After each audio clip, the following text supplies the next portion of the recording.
eu sou a Paola Alexandra e no vídeo de hoje eu vou indicar pra vocês simplesmente a melhor trilogia de fantasia dos últimos tempos.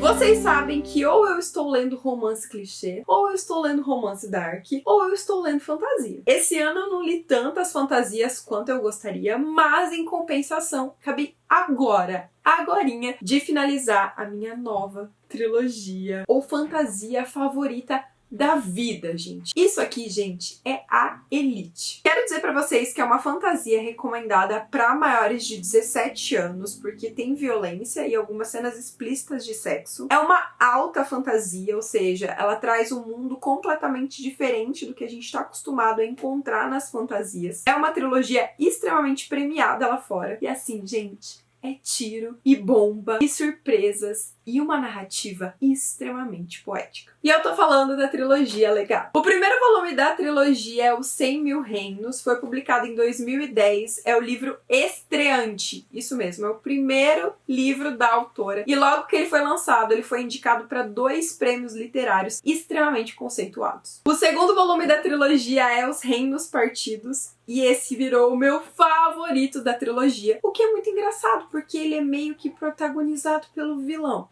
Mas como a própria autora diz, todo mundo carrega maldade e bondade dentro de si. Então não é sobre vilão e mocinhos, é sobre seres divinos e seres humanos que erram pra caramba, mesmo quando querem tentar acertar. E o último volume, que é O Reino dos Deuses. O maior de todos, o mais confuso e o mais bombástico também. Bom, gente, vale dizer que nós estamos falando de uma autora que é extremamente premiada quando a gente fala de ficção e de fantasia. Ela já ganhou vários prêmios literários, já foi indicada para o Prêmio Nébula, para o Prêmio Hugo várias vezes. Por sinal, em 2016 foi a primeira escritora preta a ganhar o Prêmio Hugo de melhor romance. E hoje é assim, tudo que ela publica é indicado para prêmios, é aclamado lá fora, é exaltado pelos leitores, porque ela escreve extremamente bem. Seus livros, assim como a trilogia O Legado, são conhecidos por trazer inúmeras reflexões sociais, por falar sobre opressão, racismo, disparidade de classes, por trazer conflitos sociais extremamente reais e palpáveis, com os quais a gente consegue se identificar. E isso foi uma das coisas que eu mais gostei na escrita dela. Porque apesar dela falar sobre deuses, sobre divindades, os conflitos sociais que ela trouxe nos seus livros são muito reais. E muito semelhantes com vários dos conflitos que a gente vive nos dias de hoje. Mas um dos grandes pilares que se destaca na sua narrativa, pelo menos na minha perspectiva, é como ela trabalha o amor. E o amor, gente, em todas as suas facetas. Amor de pai, amor de mãe, amor de irmãos, amor entre melhores amigos e o amor carnal também. Ela lida com esses tipos de amores de uma maneira assim tão fluida, tão envolvente, tão apaixonante, que torna esses livros uma mistura perfeita entre fantasia, aventura e romance. Sabe quando o romance não rouba a cena da fantasia e vice-versa? Então,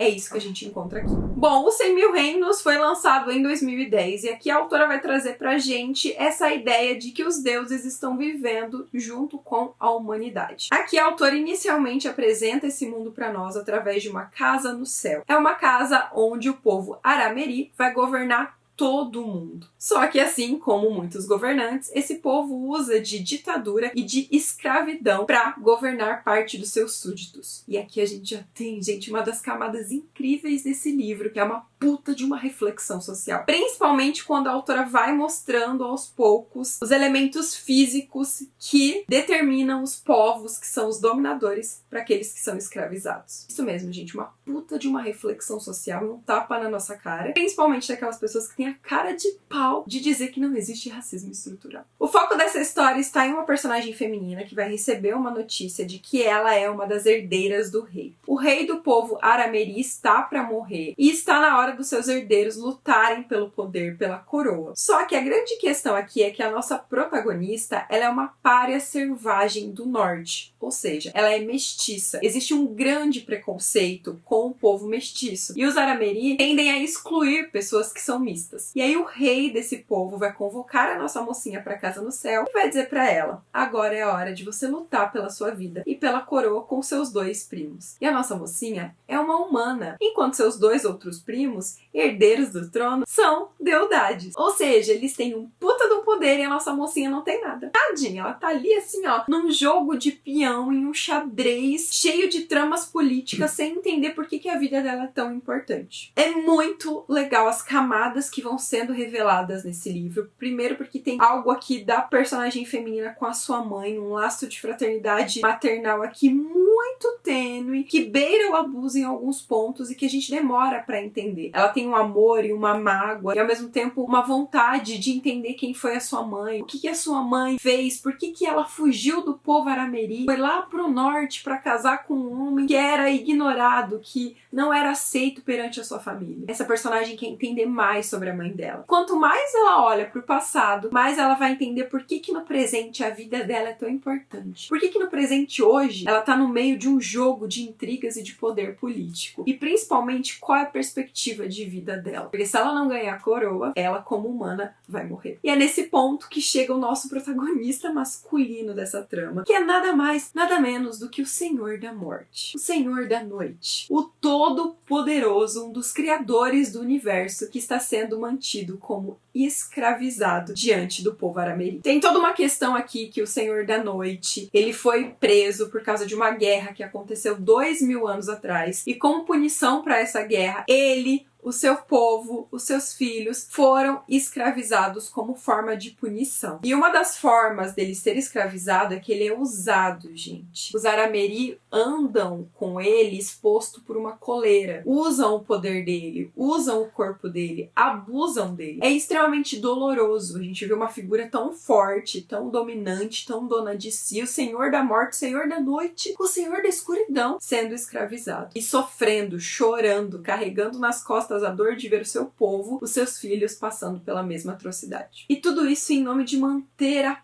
paz do reino. O grande tchan dessa história é que Senhor da Noite e a nossa mocinha irão se unir. E aí, gente, é aí que o negócio começa a ficar muito, muito, muito louco, entende? Ele foge completamente do que a gente espera, de todas as teorias que são criadas. Ele é um livro escrito de uma forma muito poética. O que isso significa? Significa que durante a narrativa, a própria personagem conversa com o leitor, como se ela estivesse contando pra gente o que aconteceu. E ela também tem algumas memórias, alguns sonhos, uma voz dentro da mente dela, que também conversa com o leitor. E aí todas essas narrativas vão sendo fundidas entre presente, passado e futuro. E a gente vê aqui um grande jogo de xadrez no qual uma mulher, que é considerada mais fraca por ser pária, por ser mestiça e por ser humana, vai o que, gente? Vai brincar com a mente, com o poder de todo mundo. Essa personagem feminina, ela é incrível. É um livro cheio de reviravoltas, cheio de tramas políticas e que tem um final, assim, extremamente bem construído, onde muitos dos pontos soltos durante a história são finalizados. E o leitor fica com o gosto de quero mais, mas ele entende que aquele ciclo finalizou, teve o seu próprio final. Ou seja, a nossa personagem, os nossos protagonistas, eles vão encontrar o seu final nesse primeiro livro. E aí, a segunda história vai começar uma década depois do final do primeiro livro. E aqui já vai trazer outra personagem. Uma personagem que é humana, que é cega, tem os olhos deformados, ela não consegue enxergar nada a não ser a luz emitida pela magia. Então, onde é usado magia, ou seres que têm magia, ela consegue enxergar essa luz dourada. E ela também enxerga essa luz quando ela desenha, quando ela pinta. Então, é a única forma dela conseguir enxergar. Ela é uma personagem extremamente cativante. A gente quer entender mais sobre o passado, sobre quem ela é e por que ela só enxerga magia também. E enquanto a gente vai se envolvendo no dia a dia na história dela, ela vai encontrar alguém no lixo. E ela só vai ter certeza que é uma pessoa porque ela consegue enxergar a magia nessa pessoa. E ela, muito bondosa, vai recolher essa pessoa do lixo e vai levar para sua casa para que essa pessoa possa se curar lá. Só que, gente, enquanto ela leva esse desconhecido para casa, algumas deidades começam a morrer na região. O que são deidades? São filhas dos deuses. Então são figuras místicas que têm poder, mas que não tanto poder quanto os deuses. Só que ainda assim eles são considerados imortais. Quando eles começam a morrer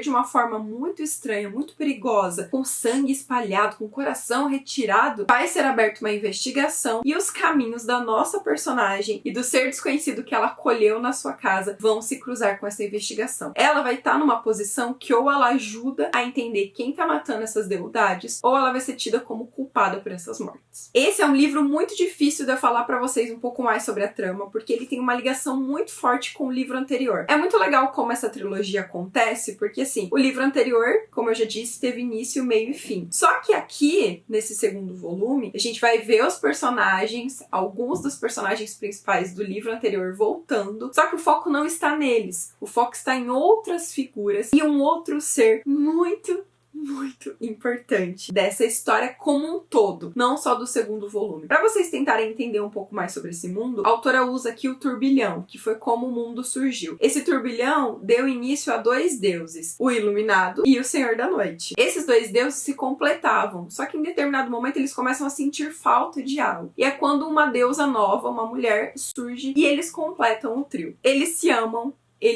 como um todo. Só que a partir do momento que o equilíbrio de amor entre eles começa a pender mais para um lado do que para o outro, eles vão se revoltar e por causa de amor uma grande guerra vai acontecer. E mais ou menos que cada livro da trilogia vai focar nas dúvidas, inseguranças, consequências dessa guerra para cada um desses deuses. Então sim, cada um desses livros tem um protagonista diferente, tem um foco diferente, mas a guerra, o turbilhão, o amor entre esses três deuses está presente no fundo, criando uma grande imagem, um quebra-cabeça que só vai ser revelado lá no final do terceiro livro. Enfim, eu adorei o segundo livro, achei super cativante, um romance que, ai meu Deus do céu, como eu sofri com esses personagens. E assim, é muito legal como a autora, ela aborda aquilo de que você não escolhe quem você ama. Como o amor, ao mesmo tempo que ele é capaz de curar, ele também é capaz de criar feridas que são incuráveis e que a gente vai carregar pela vida inteira. É belíssimo, é envolvente, é apaixonante, é doloroso. E o final é triste pra caramba, mas exatamente por isso que eu gosto tanto dessa trilogia, porque ele é triste, mas ele é real. Ele é exatamente o que deveria ser. O terceiro livro, Reino dos Deuses, aqui vai focar em um dos primeiros filhos, na verdade, o primeiro filho dos deuses. Ele é a deidade da infância, exatamente por isso ele sempre é visto, né, sempre assume uma forma de criança. Ele tem uma relação com os deuses muito como pai, mãe, e exatamente por isso ele carrega uma mágoa muito grande quando os seus pais, seus três pais,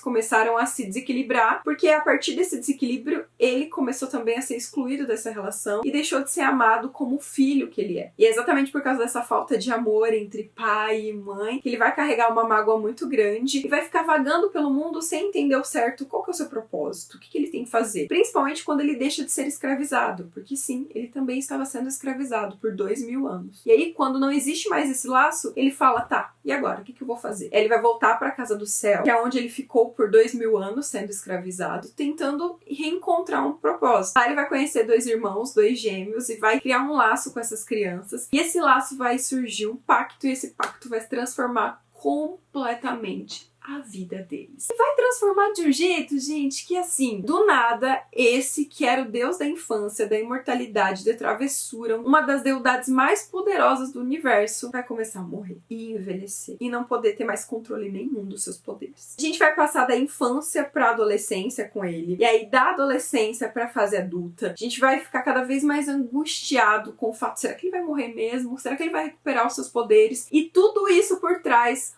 uma grande guerra acontecendo, uma guerra de poder que surgiu lá no primeiro livro e que agora tá eclodindo. Será que o universo vai ser o mesmo? Será que os três deuses que foram responsáveis pela manutenção, pela criação desse universo como a gente conhece, vão conseguir se equilibrar novamente para que a humanidade e todo mundo não sofra as consequências? Tem amor, tem intriga política, tem conspiração política, tem essa questão de, tá, acabamos com o povo e com uma realidade escravocrata. O que vem depois? Como a gente faz para criar um sistema político que é respeitoso, que é igualitário, que é justo para todos? Então, assim, tem muitas facetas, muitas camadas. É um livro gigantesco e que, assim, às vezes eu li, eu precisava de um fôlego para entender o que estava acontecendo, porque uma hora a gente tava indo por um caminho, de repente a gente já tava no outro, e aí do nada o personagem tava se apaixonando por alguém, aí do nada ele não pode se apaixonar porque ele é o deus da infância. Cara, é uma bagunça. Quero mostrar pra vocês, esse é o meu roteiro tentando falar desse livro pra vocês, dessa série. É uma bagunça, porque é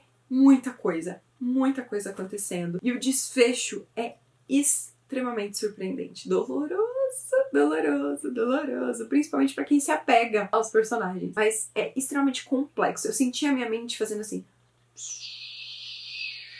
E aí, quando assentou, eu falei, caraca, eu nunca tinha lido uma fantasia tão inteligente assim. Eu já falei isso antes, mas vale reforçar, esses livros fizeram com que eu me sentisse meio burra. Eu acho que eu passei muito tempo lendo fantasias dentro da minha zona de conforto, fantasias extremamente parecidas com o universo, com o linguajar, com até formato de narrativa e até mesmo a construção dos relacionamentos amorosos. Tudo muito padrão, tudo muito igual, tudo muito parecido até mesmo com tramas contemporâneas. E quando e pra ler essa trilogia aqui, ela foi diferente de tudo que eu já tinha lido. É bem escrita, tem uma narrativa diferente, tem personagens muito reais que não são completamente bons, não são completamente maus. Tem toda essa questão dos deuses também. E tem uma finalização que não é extremamente romantizada e que ao mesmo tempo traz esperança pro leitor. Porque no final das contas é isso que significa, né? Você ter fé em algo, você ter fé no amanhã. É você ter fé que as próximas gerações vão construir um mundo melhor. Olha, gente, pro primeiro livro eu dei 4,5 estrelas. Pro segundo livro, 5 estrelas. E pro terceiro, 4 estrelas. Porque como ele foi muito grande e ele mudou de cenário várias vezes, eu acabei me perdendo. Foi mais denso, mais difícil de ser lido. Mas ainda assim, é uma trilogia. É uma série de fantasia favorita. E é uma autora que eu quero ler tudo que ela escreve. Tudo dela que vier pro Brasil, eu vou ler, porque ela escreve muito bem. Ela cria personagens maravilhosos. As facetas sociais e a trama política e o xadrez, realmente o clima de xadrez e de quebra-cabeça que ela cria é do tipo que é impossível você imaginar os rumos que a narrativa vai tomar. E os romances, as cenas de sexo, a química entre os personagens, é algo assim que, meu Deus, é até engraçado porque ela fala assim, que um humano se envolver por um completo com uma deidade ou um deus é significado de morte.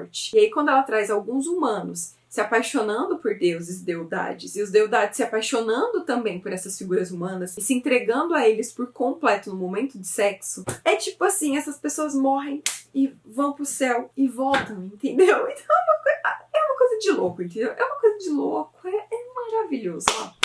Se você gosta de tramas fantásticas que vão muito além da previsibilidade, se você tá cansado de encontrar as mesmas facetas dentro de tramas fantásticas, e se você quer sair um pouco dessa parte, dessa zona de conforto mais superficial, que foca no romance, ou que traz intrigas políticas mais comuns, eu tenho certeza que esses livros são perfeitos. Eles vão te surpreender, vão tirar da sua zona de conforto e também vão fazer você sofrer. Esperem por isso, muito sofrimento. Mas também esperem por ver a sua mente aí dar uma leve explodida. Bom, eu vou deixar o link dos livros aqui na descrição do vídeo para que vocês possam conhecer mais e fica aí o selinho de aprovação da Pá. E também fica essa visão de como eu quero cada vez mais fantasias assim. Fantasias que saem do superficial e que focam só no romance e que trazem reflexões sociais, políticas muito maiores. Se você também tá procurando livros assim, então fica a dica. E é isso, ó. Um super beijo pra vocês e até o próximo vídeo. Tchau. Ah, calma. Aproveita e deixa aqui nos comentários qual foi a última fantasia que você leu que te deixou doido, alucinado. Deixa aqui que eu quero saber. Boy, can't you talk to me? It's what I want the most in my life. They say you're out of my league, but I don't give a damn. No, deep down I know you want it. You wanna take a leap and jump in.